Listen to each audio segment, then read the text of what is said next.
Okay, hey, welcome viewers slash listeners. You are listening to Lip Service. And for those of you who maybe their first time with this, Lip Service is the show about comics, okay, which we call in our little universe graphic of interest. And you probably saying, so what the big deal?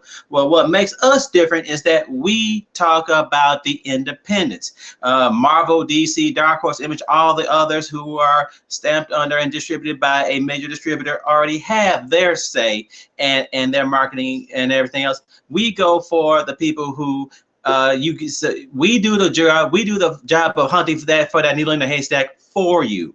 And I am your host, Stash Jenkins. And for the last time, well, not for the last time, but for this year, this show is brought to you by C2E2, which is actually going on right now, the last few waning hours in McCormick Center in Chicago. So also, if you're within the area, go down there, check it out. Also, if you are part of our little group, you should see a special interview with the Chicago School of Comics, who actually has a booth there in booth 313. If not, watch our video, and at the end of it, there will be a link to where if this is where you want to be and this is what you want to do, hey, go for it right off the top.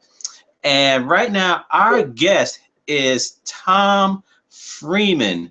He is the founder and CEO of Darkmoon Comics. So, Tom, welcome to Lip Service.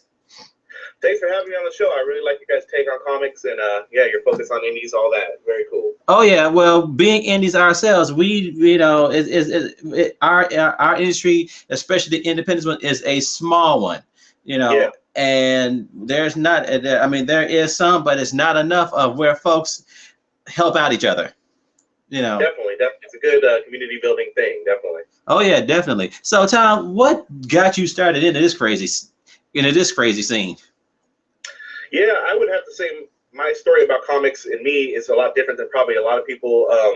I loved comics growing up, but I kind of fell out of following them for years. And I've been a musician. I've produced music videos for different artists, hip hop artists, and I was doing a lot of that, just music related stuff. But I've always loved the combination of music and art together, especially in film. So it drew me back to comics because I wanted to do something that wasn't a music video that told more of a story. And I just kind of fell into Darkmoon Comics is almost like a mistake, where it's a happy mistake, where we went on this adventure to see what we can do with combining music and art. We didn't even know about motion comics, like how far they'd come. So when I started looking at it and I found an artist, we kind of just fell into motion graphics and motion comics. And then people fell in love with the comic idea. The art done by my artist, Benedict Bana, is amazing. So he kind of, he does such an amazing job. So we just we realized, wow, people really like this. And there was a story to tell. So we just kind of fell into it, as opposed to, I'm definitely not a comic veteran. This is my first comic. Never done motion comics, never done a regular comic before this. So, but it's been a lot of fun, and we seem like we've been well received, and people like the idea and everything in the art.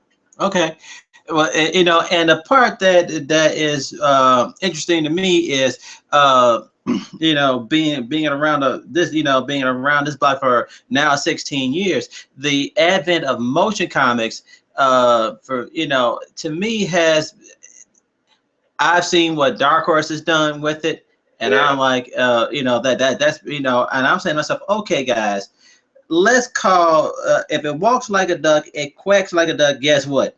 It's a duck. It's a movie, right? Well, it's almost like, yeah. I mean, they cross the line sometimes. It's some of them are so close, but it's an interesting line to have, Yeah, exactly. And the funny part about it is when I look at it at myself and I'm saying, it's more so to me the way it works, the way with Conan. The way I looked at it, I'm like, okay, guys, you're pretty much doing animation. You know, Yeah. for all practical purposes, you know. Animated movie. Yeah. You know. One thing I like about the Madefire, I didn't know about Madefire before I started doing this motion comics, but they still require speech bubbles. They don't let speech be part of the comic, so you're still, and you kind of stop and read as you go, but it still has the animated elements, and it has you can put in all your music and all that. So I like it as a kind of, with the keeping the speech bubbles, it kind of keeps the line separated between. I mean, I've seen some amazing motion comics, like some of the Dead Space stuff. Or, I mean, it blurs the line. It's basically an animated series. Right. I guess that would be an animated series, but yeah, some of those other motion comics, it blurs the line. But I like Madefire because it kind of keeps that line there for us. It's just a great app to use too. I was really happy to find it. Yeah, exactly. So now with Darkmoon.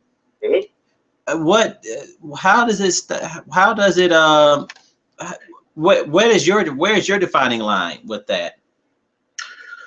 Well, it's a strange project because it's definitely a comic book. Like the original intention was, like I said, I'm a musician. I do music projects, and I wanted a comic book. Like when I read a comic book or play video games, I will be listening to music in the background. Right.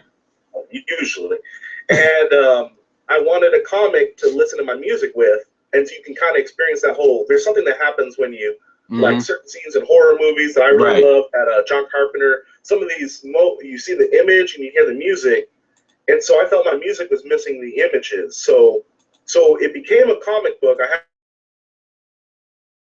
a print, but it